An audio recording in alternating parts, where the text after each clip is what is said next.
a man washed ashore last week. He looked as though he had not eaten in weeks, and was barely clinging to life. I, along with much of the town, was elated when we discovered it was Will Harper who had washed ashore, and that he would make a full recovery. The fishing vessel named Prosper had set sail 3 months prior. It never returned. 18 men, including Will Harper, were all presumed to be dead. However, with the return of Will Harper came stories.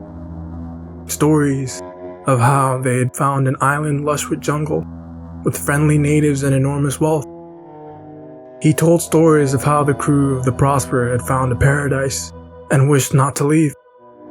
Only Will Harper was willing to sail the Prosper back home to tell their families that they were not returning. However, on the return trip as the Prosper's only sailor, he did not last long as the squall overtook him quickly, sending her down to the depths and Will Harper alone at sea for weeks. At first, the people didn't believe him, but Prosper was a small enough vessel and Harper was a competent sailor, enough to make it back in one piece. Surely, he was not telling the entire story. However, as days went by, his story did not change. In fact, the more he told it, the more he lit up with joy in describing the place he had seen. Only a couple days had passed before he was trying to get another vessel together to sail back to the unknown island. With his fantastical tales and unwavering faith, he eventually was able to muster a small crew and another fishing vessel named the Vandal, of which I too joined, purely out of curiosity. 4 days ago, we set sail with Will Harper leading the way, the captain, Frederick Gold, in command, and 13 others who wanted to see what this unknown island paradise had to offer. The Vandal had made quick work getting out to sea, but struggled to maintain heading with this inexperienced crew of adventurers and thrill seekers. Captain Gold was perturbed by their lack of experience after quickly becoming seasick. But Will Harper kept his eyes facing east, continually looking over the horizon through a spyglass. Yesterday, Will Harper exclaimed loudly to the entire crew that he could see it just over the horizon, and they had but barely a couple hours to go. After 3 days at sea, the crew hurriedly began to do what they could to steer and speed the vessel towards where Will Harper had said it was. After an hour, we began to see something breaking through the horizon. We all smiled at one another as we continued to sail. As we got closer, the shape of the horizon got bigger. As the shape of the horizon got bigger, our excitement grew bolder. As our excitement grew bolder, we looked at the shape harder. When we looked at the shape harder, we saw the lie. The shape that had grown out of the horizon was not a lush island, as Will Harper had said, but a jagged outcropping of rocks breaking the surface of the sea. Before we had time to correct our course, the wind began to pick up, filling the sail and pushing us towards the outcropping. Trim the sail! Make haste! That's when I heard it. Man the sails!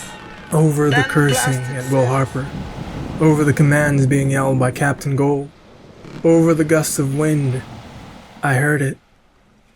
I heard a melody pierce through the air and into my soul, a soft lullaby that filled my heart with peace I had never once felt before.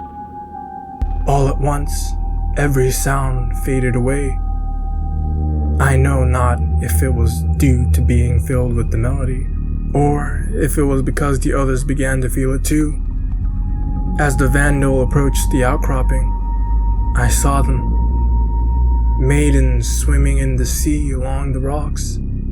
Beautiful women with silk hair of jet black, pale skin with bluish tinge, and tails like that of fish. Will Harper was the first to jump in. And as he did, one of them turned and swam over to him before opening her arms to greet him. As she breached the surface, the face I saw was that of the most beautiful woman I had ever seen. Her small features and slender frame were dwarfed by the rocks and the open sea. Despite this, her mere presence commanded our attention. Soon, more sailors were jumping off the boat and swimming over. Harper got there first, and the melody began to grow quieter. As it did, I could hear her speak in a honey-soaked voice that filled every pore with ecstasy. "Welcome home," she said. At those words, I jumped in.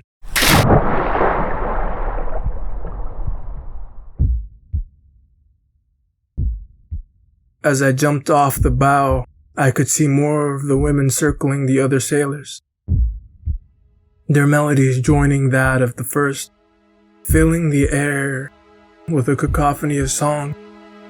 I didn't care. I was no longer anxious or afraid. I was full. I was light. I was happy. And nothing would ever feel as good as listening to these words, to these voices. Through the songs I could hear the cries, but I didn't care. As I swam, I saw the blue ocean begin to turn red, but I did not care. As I moved to the voices, an arm that was without its sailor got in my way, and I moved it. Nothing was going to keep me from the voices of the angelfish before me.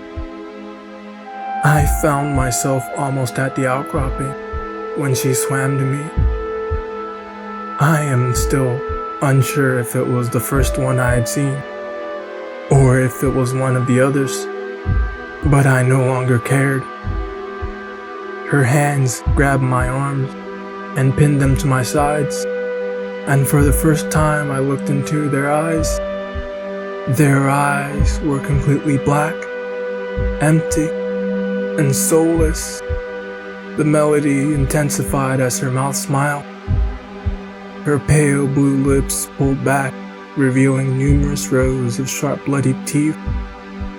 She pulled me in and I closed my eyes, tears of joy as her cold skin touched mine. Over the melody that filled me, she whispered a single request in my ear. "Bring us more."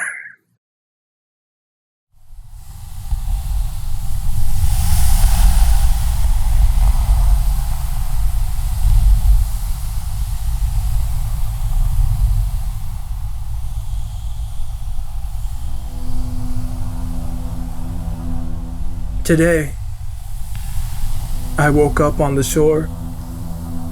The one who found me says I had been gone for 3 weeks, but it only feels as though it has been a day. I can still hear the melody, faint in the back of my head, but it is fleeting and quickly fading. I need to go back, and I need to bring more.